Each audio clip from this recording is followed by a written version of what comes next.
I'm trying just to carve a little niche. Oh, but I'm up against a big wall, man, and it won't budge an inch. So I'm looking for an answer very deep within my mind. When every time I find it, it just moves right to the side.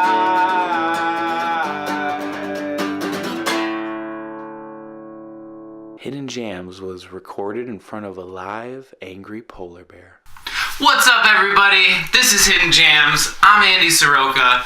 Welcome to the first episode. After today, you're going to see me sit with local musicians and hear about their amazing, awesome stories and their path through music.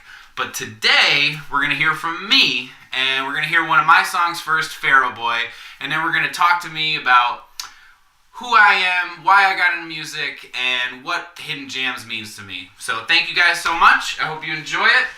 This song is called Pharaoh Boy.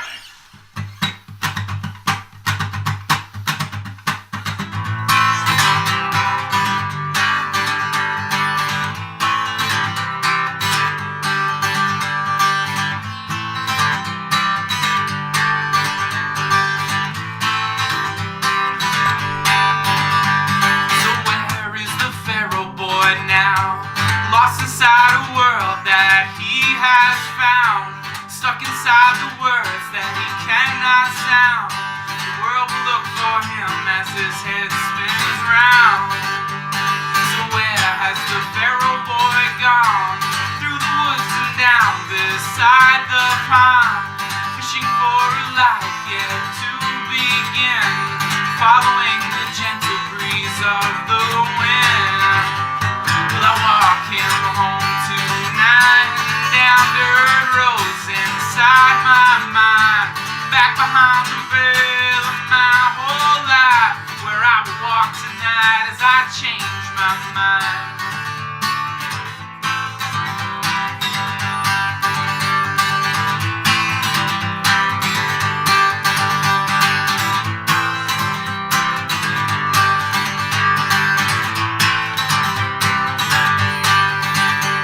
So when is the Pharaoh Boy crowned? Soon the fields are waiting to be plowed. The spring of life, it comes from this dirt mound. Soon the seeds will lay right in the ground. So watch as the Pharaoh Boy spins. Soon he will be in line to be a king. All in all, the Pharaoh Boy runs to see. The Pharaoh Boy, he grows up in front of me.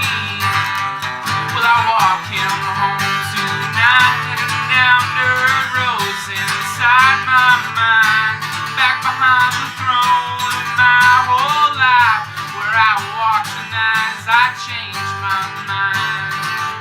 Will I walk him home tonight, down dirt roads inside my mind, back behind the throne of my whole life, where I will walk tonight as I change my mind. So where is the Pharaoh Boy now? Thank you for watching Hidden Jams. I hope you like the song. Stay tuned for the interview. That song is actually about my nephew. I wrote that song about my nephew. So, speaking to you guys on what exactly Hidden Jams is, Hidden Jams is going to be an online music show where we talk to local musicians about their stories, about why they got into music, some of the crazy adventures they've taken on all of these shows that they've gone to, and it's gonna be a good, fun, relaxing time. You know, it's very casual, very laid back, nothing too crazy, maybe even a little awkward at points, you know. But it's gonna be fun, and it's something that I'm very passionate about. I really love hearing people's stories, and that kind of happened, I would say, in the last, 6 months to a year of my life. I really started to talk to local musicians and just really get jazzed about the things that they get jazzed about, and like hearing the stories of people staying up all night long, and it's like 3 o'clock in the morning, and like you wake up and it's like, I gotta write this song lyric down, and I really love hearing about those stories. So that is going to be the main focus of Hidden Jams. So speaking on that, who I am and my story, I'm going to tell you guys a little bit about that. My name is Andy Soroka. I live in the upstate New York region. I was never musically inclined. And I wasn't born into a musical family exactly. I didn't have people playing music around me as I grew up. But I want to say it was the 4th grade I got into band, and they gave you a list of all these instruments, and I really wanted to play the French horn. I wanted to play the French horn so bad, but they didn't have a French horn. It was just a really small school, and coming up with a French horn for that school was not something they were going to do. So they stuck me on the trumpet, and I was pretty angry about the trumpet, and I didn't really want to play the trumpet. So they sent me home for summer break one year, and the band teacher wanted us to learn this piece of music the whole entire summer long. I was in the 4th grade. I didn't learn that piece of music at all. So we get back to I will never ever forget this story. We get back to the first day of school, and we're all supposed to have this whole piece, and we're sitting in the band, and everyone is playing it, and I have no idea what I'm doing. I didn't practice, and I'm literally like looking around at people, and I'm just mimicking it. And I'm not making any noise with it. I'm just like pushing down random keys. This teacher stopped the whole entire band. He stopped everything. And he points at me and he goes, "If you keep doing that, you and me are going to get together like oil and water." I never played the trumpet again after that. I hated it. I stopped doing band. I think they tried to put me on a triangle, and I was like, nope, this isn't. I hated music. So it was kind of funny.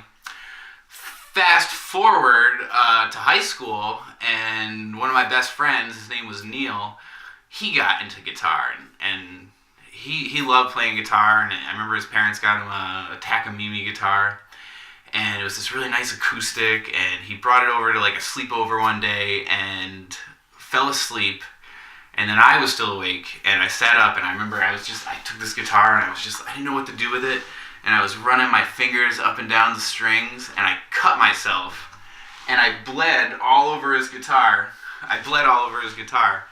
And I was mortified. I was so bugged out, thinking to myself, Neil's gonna kill me. I spent half the night like trying to like get the blood off of it and make sure that I didn't mess up his guitar at all. So that was kind of the start for me. I didn't really play in any bands in high school per se. We had a couple of things where we played some covers. I remember playing to the younger kids. We played a couple of Rage Against the Machine songs. I played bass back then.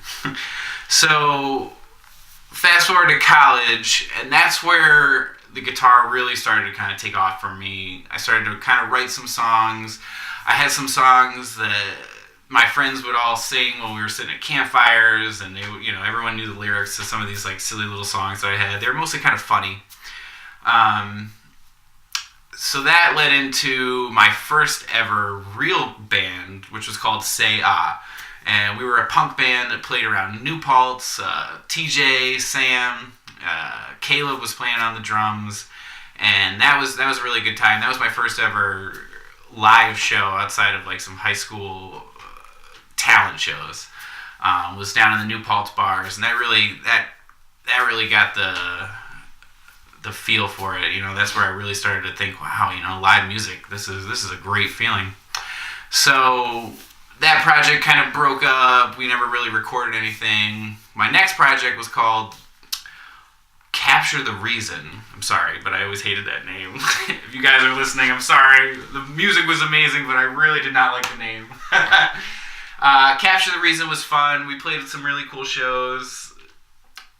Some terrible things happened that I won't get into, and that project kind of went to the wayside, which led me kind of nowhere in music again. I had some of my own songs, but I still didn't really know where to go with it, so moved out west. I lived in Colorado for a couple years. This was kind of mid-20s, and music was important to me, but it still wasn't the thing yet, and it still wasn't something that I was really, really passionate about. I would play for myself, in my bedroom, by myself. It wasn't something that I was like doing with people anymore. It was kind of a very personal thing. Then I moved back to New York State, where I met somebody, a friend of mine, Maddie Van Valkenburg, super, super important person in my life as far as music goes. And he kind of showed me the interest again and showed me the passion for music again. And then we started writing together. We started playing at open mic nights, this amazing venue in Utica, New York called the Tramontaine Cafe. And that is really where my love for music was reignited to the point where I feel like this flame will never ever go out again. The name of that band that we started together was called Tame the Giant. Maddie doesn't really play with Tame the Giant anymore, so Tame the Giant has kind of become my own personal outlet for music. It's a lot of strange songs. I write weird songs about aliens and Little Debbie and pirates and a whole lot of other weird concepts and weird things. It's almost sometimes a rock opera. It's kind of a strange thing. So I'll post some links if you guys want to check that out. It's on Facebook and YouTube under Tame the Giant. There's a couple skits and a couple funny comedy things that we do.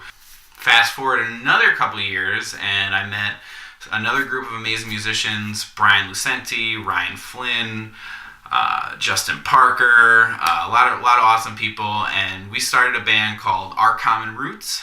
We've been playing out in the local scene now for about, I don't know, going on like 5 years now. It's been an awesome ride. I've evolved heavily with those gentlemen.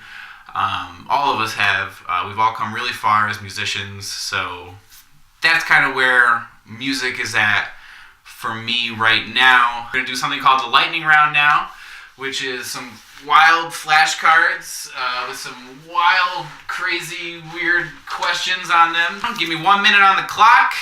Andy, where is your dream vacation spot? That's really tough because it would be somewhere that I don't know. So I think I would have to choose Madagascar. I would really love to go there. I would love to experience the rainforest, and I think those would be some awesome things. So that would be my dream vacation spot. Best type of cheese. I am lactose intolerant, so I can't have cheese. But that doesn't stop me. I still really, really love cheddar. It's just not good. Stickers everywhere or stickers strategically placed? I would say I'm a stickers everywhere type of guy. I really like things kind of random and off kilter a little bit. I like when things don't kind of line up just right. I like when things are just off just a little bit. Maybe the color pattern. I'll give you a hint into that. When I get gas, I don't look at the numbers. I just stop when I feel like the car's had enough. It could be 1137. It could be 637, 642. I don't know. Wherever the numbers lie. What's my favorite bird? Crow. I would say a crow. I really want to befriend a crow one day. You know, crows are very, very smart. How do I order my burger cooked? Medium rare. Say medium rare. We like asking the tough questions here at Hidden Jams. So that's kind of the format of the whole show. I hope you guys enjoy it. After this week, the first episode is going to be Brian Lucenti. He's the lead singer of Our Common Roots and an awesome songwriter and an awesome friend. So I hope you guys enjoy it. I hope you guys enjoy all that's going on. Thank you so much for watching Hidden Jams. My name is Andy Soroka, and we'll catch up with you next week. Peace. Fade out. Fade out.